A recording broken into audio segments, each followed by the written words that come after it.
everyone, welcome back. Today I am going to be going through all of the unfinished sequels or series which are on my TBR.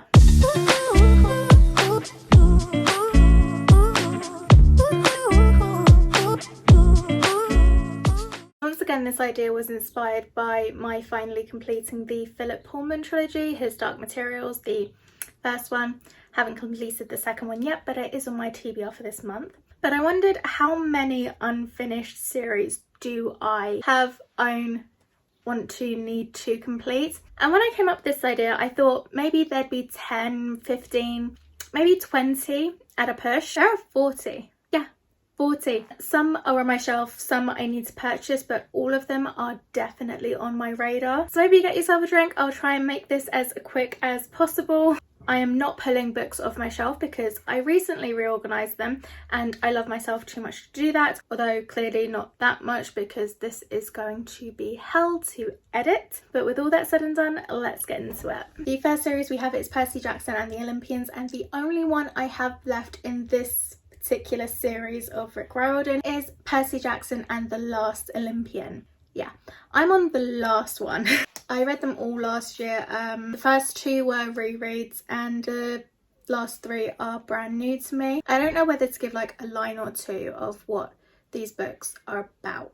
It'll make the video longer, but it feels weird not to. So very quickly, if you don't know, Percy Jackson follows a young boy named Percy. Obviously, Percy is the son of a Greek god, making him a demigod. Being a demigod is dangerous anyway. For Percy, it is especially dangerous because he is the son to one of the big three, i.e. either Zeus, Poseidon or Hades. Can't remember if that's a spoiler, so I'm not going to tell you. But it makes him all the more powerful, that much more of a threat, and that means that many more creatures, beings, mythological stuff are after him. There's a lot going on, but it's a great series and I really need to finish it.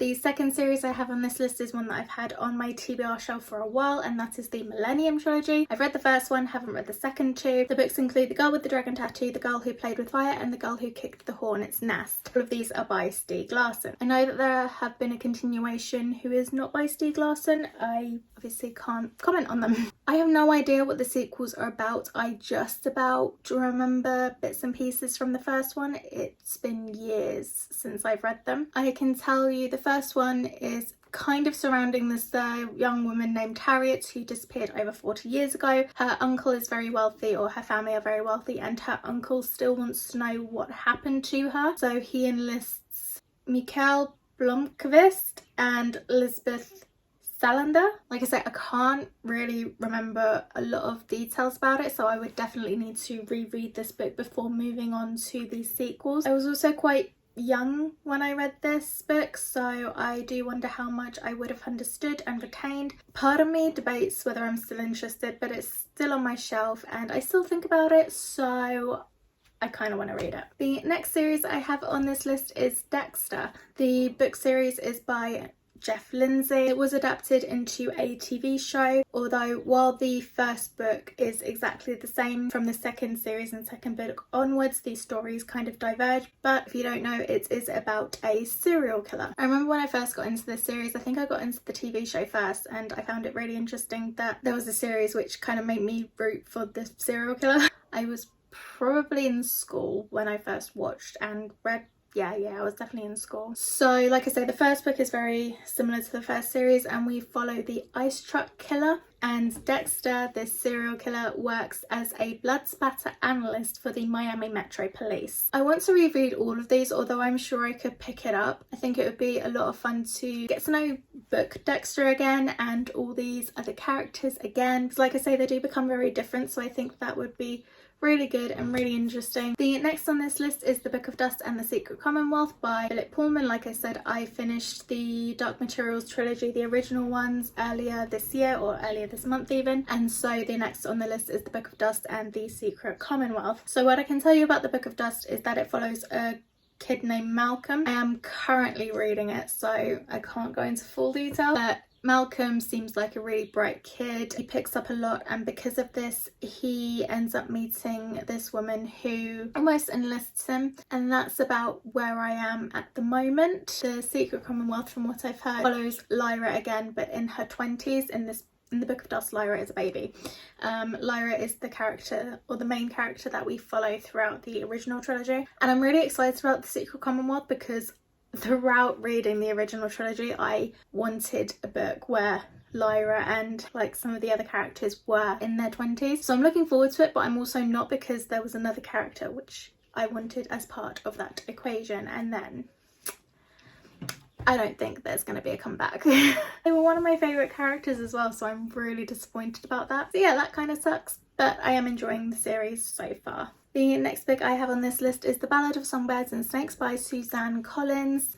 This is the prequel to the Hunger Games trilogy. The original trilogy follows a young girl named Katniss Everdeen, and it's set in a world or time, I guess, where there are 12 districts, and every year 2 children from each district are randomly chosen to take part in a televised battle to the death. The first trilogy follows the 74th Hunger Games, whereas The Ballad of Songbirds and Snakes, I believe, follows the 10th, so it's very early on, and I believe it also follows President Snow, as far as I'm aware. I'm really interested in this book, but I think I would like to reread the Hunger Games before I read that one, which is why it's taken me so long. Then we have Liar by James Herbert. This is the sequel to The Rat. I did not know this book had a sequel until my friend told me and lent me the book pre-lockdown. The Rats follow, it's set in London, I believe, and it involves genetically modified rats. So obviously rats, humans, there's underlying fear and natural enemies and whatever. In this book, the rats are genetically modified, and so the balance tips in favour of the rats and they end up hunting humans. It was an interesting book, and it was one I actually really enjoyed. I flew through it, so yeah, definitely want to pick up the sequel. Then we have Angels and Demons, Lost Symbol, Inferno and Origin by Dan Brown. I read The Da Vinci Code, did not realise when I was younger that it was the second in the series, but it was a book that at the time I really enjoyed. The second book, for what I remember, follows a guy named Robert Langdon who is woken in the middle of the night when he receives a phone call that the elderly curator at the Louvre Museum has been murdered, with symbols covering his entire body. I really would like to read the first book, and I would really love to read the sequels. I think I have all of them up to The Lost Symbol. Technically they are my dad's. They're on my shelf now. Then we have the Skullduggery Pleasant series by Derek Landy. This series follows a young girl named Stephanie and a detective. However, the detective just so happens to be dead, like literal skeleton dead. I remember loving this series growing up. I believe the ones that I have left in this series are The Last Stand of Dead Men, The Dying of the Light, Resurrection, Midnight Bedlam, Seasons of War, Dead or Alive, and I think that's it so far. I think he's like continuing writing them. I remember the series being very, very funny. I would really like to reread them all, and I would, apologies if you can hear hoovering in the background, I would really love to continue and finish this series. Then we have One of Us is Next by Karen M. McManus. This is a sequel to One of Us is Lying. I don't believe it's a direct follow-on with the same characters, however I do believe it takes place in the same universe almost, like the same school, the same events which happened in the previous one are, I believe, present in the sequel. In the second one, I want to say, like I say, I haven't read it, but from the sounds of it there's a Truth or Dare app, and from the sounds of it the dares or the truths start getting maybe more and more dangerous or more and more sinister, and I'm really interested. I don't know much about it, but I don't mind going into it not knowing much about it. I trust Karen M. McManus at this point, so I'm quite happy to want to continue with this series. The next on this list is the Montague siblings. I read The Gentleman's Guide to Vice and Virtues, God, it must be a few years ago now, and then I immediately bought The Lady's Guide to Petticoats and Piracy. I think there's also another one coming out this year, I think. I'm not 100% sure on that. But yeah, the first book follows Henry Montague as he, his friend and his sister go on a grand tour of Europe. The second book, I believe, follows the sister, which I'm quite excited to get to, although I haven't yet, because I really did enjoy her character. Aside from that, I really don't know what to expect. The next series we have is the Mara Dyer trilogy, and then I believe there's another trilogy following a character in the original trilogy, Noah Shaw. I didn't read the Mara Dyer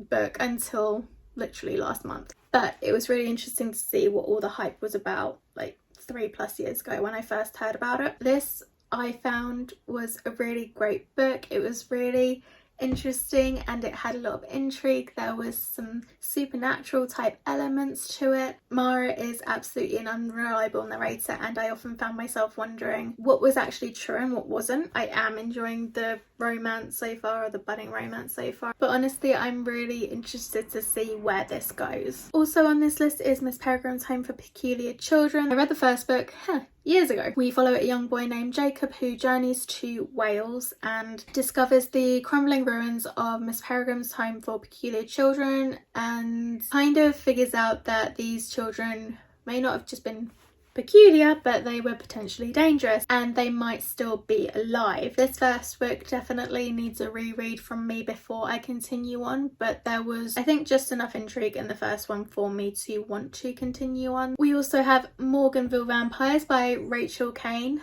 I started this series when I was probably about 15. Still haven't finished it. I've been reading it on and off basically since then. I've reread the first few so many times. I don't think I'm going to do that now. I think next time I read them I'm just going to read, I think it's 9 to 15 that I have left. Basically we follow a young girl named Claire who is attending her freshman year at college when we first meet her. However, on the college campus it is unbearable for her. She is severely bullied, and so she decides to go out into the town of Morganville and try to find accommodation and roommates, which she does, but what she doesn't know is the town of Morganville is run by vampires. The first book in this series, I think so far at least, is definitely my favourite of all of them, but I have all 15 on my shelf. It's a really fun, easy series to read when I do pick them up, despite how annoying Claire is sometimes. It's just so much fun and I really would like to finish all of them. The next, I'm calling this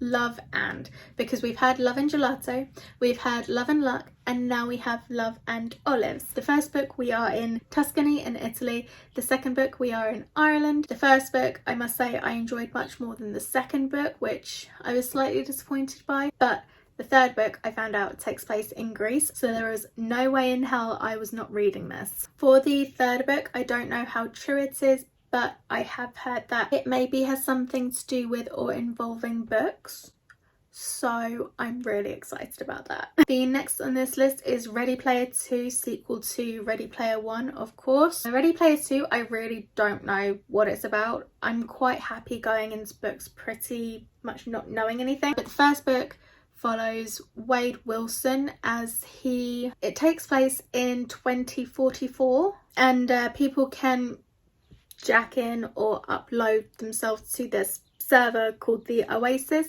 I don't know if I've used any of that terminology correctly, but the Oasis is kind of a virtual utopia, and the person who created it has passed away. However, he has promised to leave his fortune to whoever can find this Easter egg, and there are puzzles to find them, and Wade Wilson has done what nobody else has been able to do before and cracked the answer to the first puzzle, something like that. It's a book filled with like pop culture references and old music and movies, and it's just a great time. Like, I really enjoyed it, and I really hope that I enjoy reading the second one as much as I enjoyed reading the first one. Then we have the Lunar Chronicles by Marissa Meyer. The ones that I have yet to read are Cress and Winter. I read Cinder a good few years ago now, and I thought it was good, but it was just kind of fine for me. It was okay. It did take me though a couple of years to move on to the sequel, because while it was good, it wasn't really calling out to me. Then I happened to see Scarlet in a shop, and so I decided to pick it up and ended up reading it for a readathon challenge, and I'm so glad that I did, because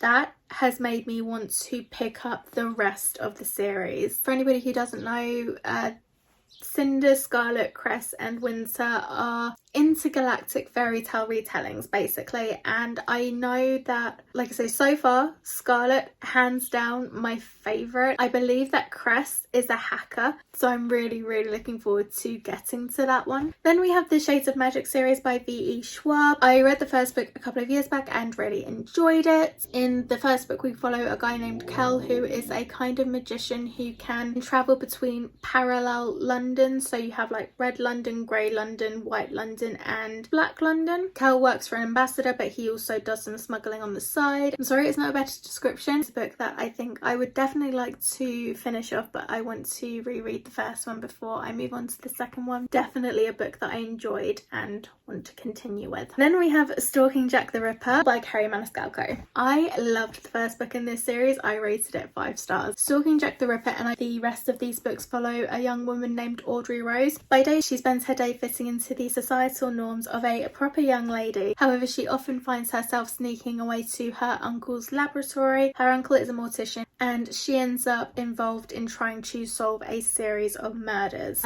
There is a budding romance in this series which I'm very interested to continue with. I would 100% read the first book again before moving on, even though I don't need to, so I probably won't because I just want to get into the sequel, but I just loved the first book so much. I just hope I love the rest of them as much as I loved the first one. Then we have Dumplin by Julie Murphy. The sequel, I believe, is Puddin', and I just recently heard, I don't know how long it's been announced, but I've just recently heard that there is a third one called Pumpkin in the works, or coming out soon. I can't remember, I just saw the title and the cover and Julie Murphy. I really love Dumplin'. It follows a young girl who describes herself as fat, and on the outside she comes across as very at home with herself and very confident with herself. However, there is a beauty pageant which comes to town and a guy that is kind of interested in her, and suddenly all these insecurities start flaring. However, she decides to enter the pageant with a bunch of other girls to show that beauty doesn't conform to one type of person. And it's just a great book and I really enjoyed it. I'd really love to read the sequels. Then we have Daughter of Smoke and Bone by Laini Taylor. The first book I read last year and I just fell in love with her writing, and the story itself is really intriguing. We follow a young woman who lives in Prague and she ends up entangled, I guess, in this otherworldly war, but it was just so beautifully written and I just remember being swept away by this story. Okay people, we are at the halfway point. Depending on how long this is, I might cut this here. So this has been part 1. We are already quite long into it, so thank you so much for watching. Please let me know what sequels you have on your shelves, any series that you have unfinished. Tell me I am not alone. If you enjoyed this, please feel free to like, comment, subscribe, all that fun stuff. Thank you so much for watching and I will catch you in the next one. Bye!